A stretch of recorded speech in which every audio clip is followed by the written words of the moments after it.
Indian stock মার্কেটে 10খানা গুরুত্বপূর্ণ information আজ দিতে চলেছি, আপডেট করতে চলেছি।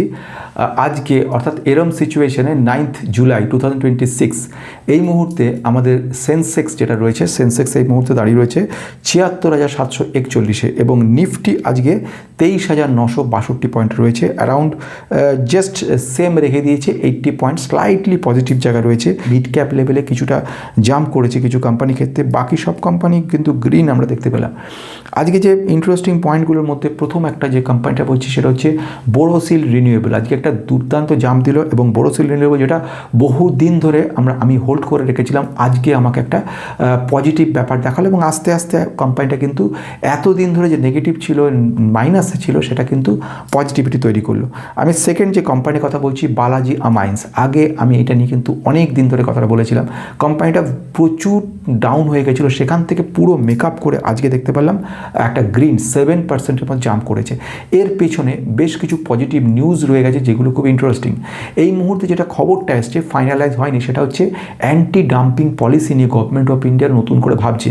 যদি অ্যান্টি ডাম্পিং পলিসি আনা যায়, অর্থাৎ যে সমস্ত প্রোডাক্টগুলো চায়না থেকে সস্তায়, যে সমস্ত অ্যামাইন্সগুলো আসছে এদেশে, যার ডিমান্ডটা ওই চায়নার প্রোডাক্টগুলো দিয়ে মেট আপ হয়ে যাচ্ছে, সেটা যখন একটা ডাম্পিং পলিসি তৈরি করছে চায়না, আমাদের এখানে সব ফেলে দিচ্ছে, যার ফলে অনেক সস্তায় ছেড়ে দিচ্ছে, যার জন্য কিন্তু দেশীয় মার্কেটটা খারাপ যাচ্ছে। ইন্ডিয়া গভর্নমেন্ট অফ ইন্ডিয়া থেকে এর একটা কথা চলছে, যে কারণের জন্য আমরা দুটো কোম্পানি, অ্যালকালাইন্স আমাইন্স, বালাজি আমাইন্স, দুটোর ক্ষেত্রে আমরা কিন্তু একটা পজিটিভ ব্যাপার দেখতে পেলাম।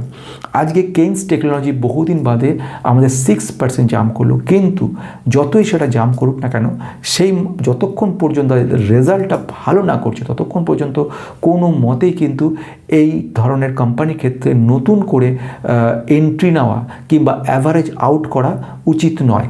কোম্পানি ফান্ডামেন্টালি এখনও যথেষ্ট উইক রয়েছে।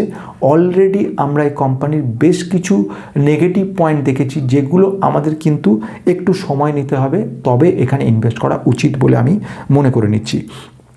সেকেন্ড কোম্পানি শিলচর টেকনোলজি, যেটাকে আমি এর আগেও আলোচনা করছিলাম, কোম্পানিটাকে একটা দুরন্ত কোম্পানি, আমাদেরকে মানে ফিউচার একটা ভালো রয়েছে কোম্পানি। এই কোম্পানি আজকে কিন্তু 5% কাছাকাছি ইমপ্রুভমেন্ট করলো, খুব ভালো কথা। এবারে চলে আসছি আর দু একটা কোম্পানির ক্ষেত্রে। আমি দুদিন আগে যে কোম্পানিটার কথা বলছিলাম, নবীন ফ্লুরাইন, সেমিকন্ডাক্টর ক্ষেত্রে যে সমস্ত ফ্লুরো কেমিক্যালসগুলোর মধ্যে এই কোম্পানিটা কিন্তু খুব সুন্দরভাবে কাজ করছে। আজকেও দেখলাম 4% জাম্প করেছে। এবারে আসছি নেক্সট গুরুত্বপূর্ণ ইনফরমেশনগুলোর দিকে।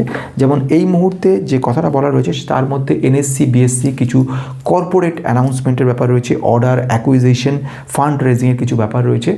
তো প্রথম ঘটনা যেটা আসবো সেটা হচ্ছে অ্যাপোলো মাইক্রো সিস্টেমের সবচেয়ে বড় কথা সেটা হচ্ছে প্রেফারেন্স অ্যালটমেন্ট তৈরি করছে, প্রেফারেন্সিয়াল অ্যালটমেন্ট। মোটমাট মার্কেট থেকে এটা টাকা তুলছে, যার অনুমোদন পেয়েছে, যেটা 416 টাকা 60 পয়সা দামে কিন্তু এরা দিতে পারছে। এটা একটা পজিটিভ ব্যাপার দেখাচ্ছে।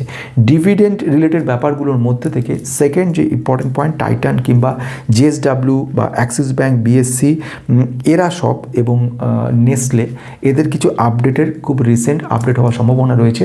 ডিভিডেন্ড রিলেটেড ব্যাপারগুলো এদের কাজ করছে। 3 নাম্বার যেটা গুরুত্বপূর্ণ পয়েন্ট বলবো সেটা হচ্ছে একটা আইপিওর কথা বলছি। আইপিওটার নাম হচ্ছে ন্যাক প্যাকেজিং কিন্তু একটা পাওয়ারফুল একটা ডিমান্ড আমরা দেখতে পাচ্ছি।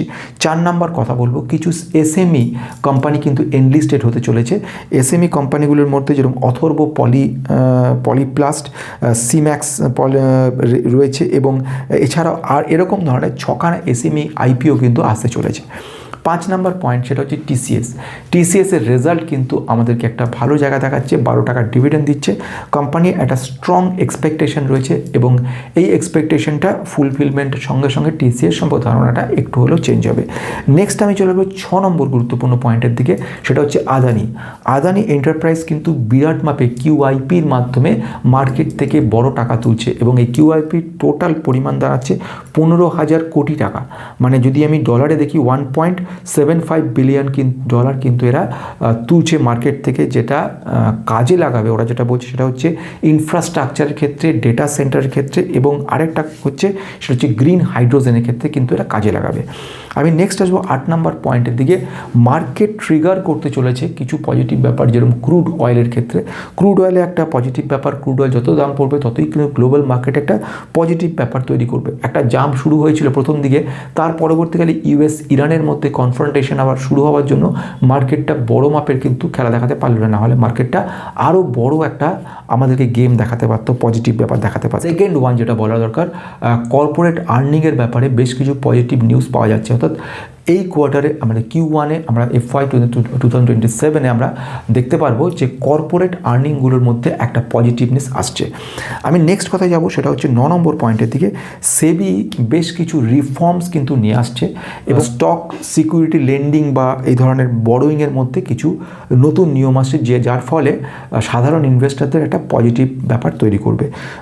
এবারে লাস্ট পয়েন্টের দিকে যাব, সেটা হচ্ছে এই মুহূর্তে যে সমস্ত কোম্পানিগুলো যে এগোচ্ছে মার্কেটে, ফরেন ইনস্টিটিউশনাল ইনভেস্টার দিক থেকে একটা পজিটিভ হাওয়া কিন্তু দেখতে পাওয়া যাচ্ছে, যার ফলে আগামী দিনে এফআইআই এন্ট্রি হওয়াটা মার্কেটের একটা সময়ের অপেক্ষা বলে অনেক অ্যানালিস্ট মনে করে নিচ্ছে। অর্থাৎ এখন এই পরিস্থিতিতে টেম্পোরারি কিছুটা নেগেটিভনেস থাকলেও ভবিষ্যতে এই কোম্পানিগুলো এবং গোটা মার্কেটের একটা পজিটিভ হাওয়া কিন্তু এক্সপেক্ট করা যাচ্ছে বলে মনে হচ্ছে।